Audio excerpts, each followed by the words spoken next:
I'm David Holley, and I'm happy to see quite a few familiar faces here. Thank you very much for coming. And when I was asked to talk about designing connectivity, I wasn't quite sure at first that it was a good topic for me, because I'm usually talking about Lenin or Stalin or Deng Xiaoping or Republicans and Democrats arguing with each other, or President Obama's foreign policy, or things like that. But the students who asked me to speak, they said, well, you've had an interesting career and an interesting life, and if you talk about some of the things you've done and some of your thoughts, that'll fit into our theme okay. And I thought about it a bit, and I decided that they're probably right. So I'd like to talk with you today about various choices that I've made in my life, and then share some thoughts about our world with you. I've been a journalist for most of my career, and one of the things that journalists do is connect people. I've also lived a very international life and done a lot of language learning and a lot of travel. And languages and cross-cultural communication are other key things that connect people.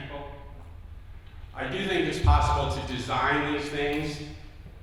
It's possible to design journalism, to design global relations, and to design our own lives in ways that contribute to healthy and useful connections between people. I got interested in Asia during my senior year of high school. The Vietnam War was going on at the time, and that was part of it. But the main thing was that I had a very good Asian studies course, my final semester of high school, that taught us things like Hinduism, Buddhism, Tokugawa Japan.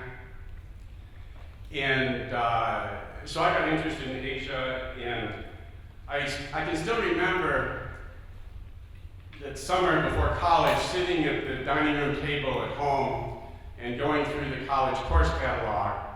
And I wanted to study Hindi, but my college didn't offer Hindi. And the only language that it offered was Chinese. The only Asian language that it offered was Chinese. So I thought very seriously about that for about 30 seconds. And I said, hey, yeah, more people speak Chinese than any other language in the world as their native language. And for an American of my generation, 100% for sure, being able to speak Chinese is going to be enormously useful. So I registered for Chinese, started college. Within a few months, I had decided that I wanted to major in Chinese. And I also can still remember one of the junior counselors in my dormitory. When he found out that I was majoring in Chinese, or that I intended to, you didn't really need to commit yourself that early. He said to me, why do you want to major in something so totally useless? And I was shocked and thought to myself, I didn't really respond too much to him. I explained a little bit. But I thought he really didn't understand anything about where the world was headed if he thought Chinese was useless. By the start of my sophomore year, I knew that I wanted to do my junior year abroad in Asia. At that time, my college didn't have a program in Taiwan, and it was impossible for Americans to go to China. I applied to Waseda University for a program here in Tokyo, and I applied for Madurai University in southern India. And I got accepted into the Waseda program, and I needed to give them a firm yes or no before I knew whether I was accepted into the India program. And I talked with one of the professors who was involved with the India program, and he said, well, I can't promise anything, but I do think that you'll be accepted. My Chinese professors, of course, all said I should go to Japan, that it would be very complementary, Japanese, Chinese, I could have a good career in East Asian studies. But my main interest really was communist China. And I felt that, communist China China, which means China after a revolution. And I felt that rather than going to rich Japan, that it would be more valuable intellectually and in terms of my personal growth and maturity to go to poverty-stricken India, which was another huge, great civilization that had fallen on hard times, and but in India's case had not had a revolution. I think my Chinese professors thought I was a bit crazy and highly irresponsible in making that choice, but I chose to gamble on getting into the India program. I turned down the chance to go to Waseda, and a few months later I was in India. India was one of the hardest experiences of my life, and also one of the best experiences of my life. It was hard because I was sick a lot of the time, and because I wasn't psychologically prepared to see suffering face to face, things like beggars whose fingers were partly gone due to leprosy. But it was wonderful because India is also a kaleidoscope of humanity. It's a visual feast. It's a wonderful cultural experience for a visitor. When I was in India, my college launched a full-year Taiwan program, so I ended up doing my senior year of college in Taiwan. And in the 3 years after that, I taught English and studied Chinese in Hong Kong. I scooped ice cream at Bailey's Ice Cream Parlor in Harvard Square. I spent a summer studying Russian at Middlebury College. I spent a month studying Spanish in Mexico. I did cheap travel in Central America. And then I traveled on a very, very low, tight budget from Europe to Nepal to Southeast Asia to Japan. And during that time, I met my wife, who's Japanese. I taught English in Kyoto for a couple of years. And during that time, I applied to journalism school with the idea of becoming a foreign correspondent. I got a master's degree in communication, and then I was very lucky and got an internship, a foreign correspondence internship with the Los Angeles Times, where I spent 6 months in Tokyo and 6 months in Hong Kong. After working briefly for another newspaper in the United States, I got hired in the very bottom rung of the ladder of the LA Times and spent 7 years climbing the career ladder there. And then in 1987, they sent me to Beijing. This relates to the photos up there now. It was a good time to be in China. I experienced the political liberalization that this particular wave got started shortly before I arrived and accelerated up through the student protests of 1989, which I reported on, and the June 4th crackdown that ended them. I'll pause a second and explain the photos that you've been seeing on the screen, start with this period.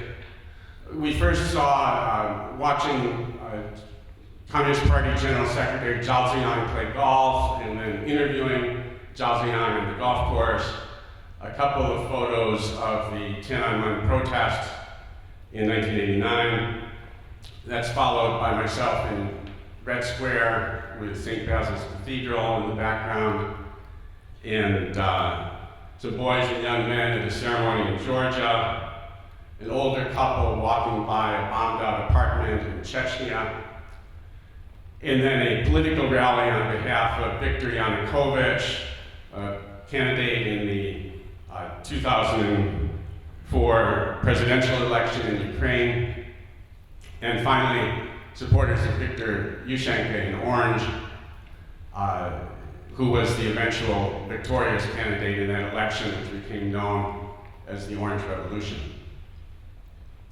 So anyway, in 1993, the LA Times moved me from Beijing to Tokyo, where I worked as a business reporter for 5 years, and also helped with our general coverage in South Korea.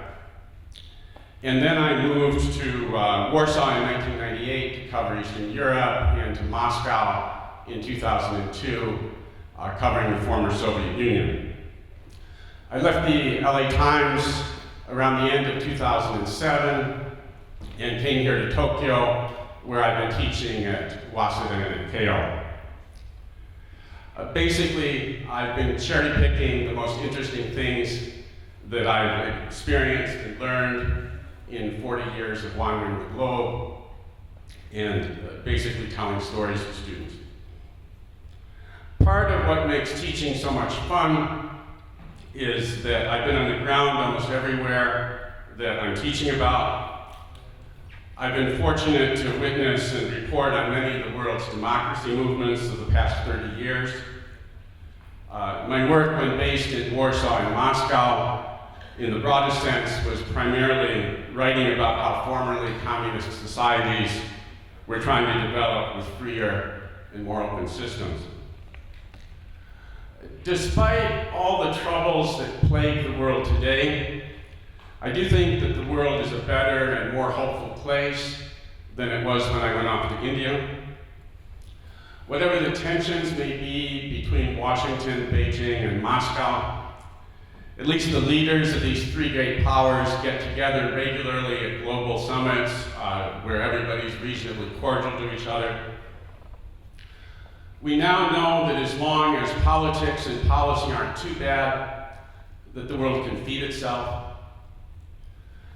The ongoing dumping of pollution into our atmosphere is a terrible problem, and the increased or continued use of nuclear power can help to reduce the problem of global warming, but it carries with it an increased risk that nuclear weapons will spread and someday be used. These types of problems are to a large degree political. On global warming, for example, it's very obvious that we ought to have much higher carbon taxes globally, but it's very difficult to develop the social will and the political will to do that within single countries such as the United States or on a global scale. As for nuclear weapons, I don't think there's anything in human history that should make us think that heavily armed groups of human beings can live peacefully next to each other for extremely long periods without going to war. It's quite clear that human beings are hardwired to cooperate with the in-group and to have fear and even hatred of the out-group, or the other, whatever the other might be at any given time. At the same time, a major theme of human history is that the in-group keeps getting bigger and bigger. Now in the world today, the dominant in-group is the nation. There, of course, are also even broader organizations like the European Union and global organizations like the United Nations. If you put these ideas together, I think it's pretty clear that we're in a race against time. Which will come first, World War III or some form of international organization by which there's only one great army in the world, which is somehow politically controlled in a manner acceptable to the great majority of the world's population. We might be able to muddle along with our current anarchic or balance of power system for another century or a couple of centuries, but it doesn't seem realistic to me to think that humanity can avoid a great disaster somewhere down the road if we fail to work out some kind of global governance. It's hard to foresee what shape that might take and whether or not the United Nations could serve as the embryo for that. But I don't think the United States dominating the world is either acceptable or realistic as a long-term solution, and China dominating the world isn't any better.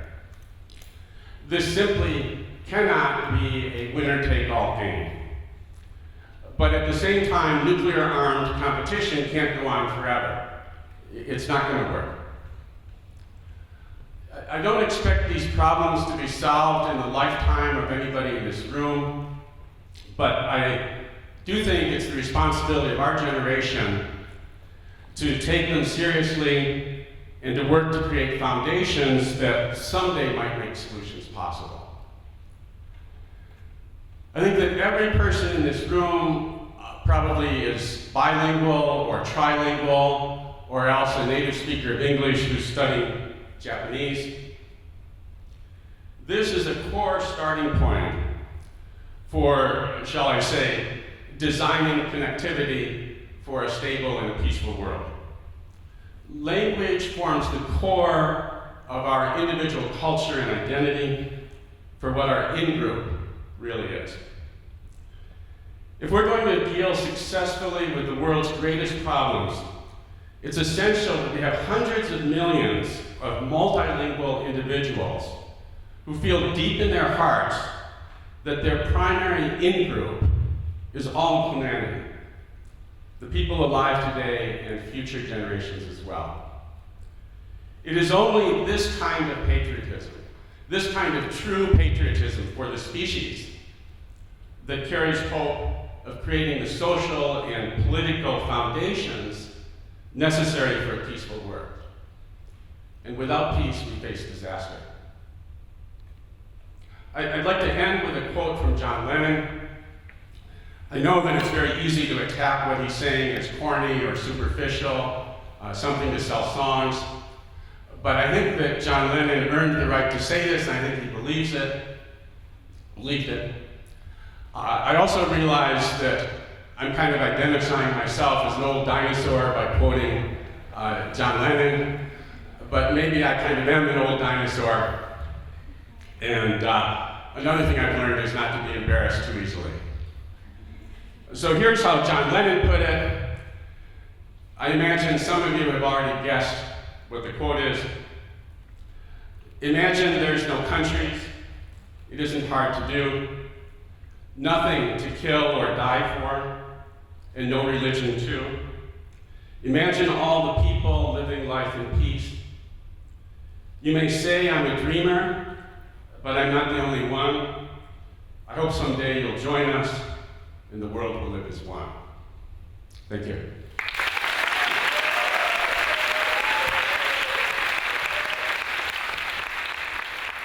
Thank you so much.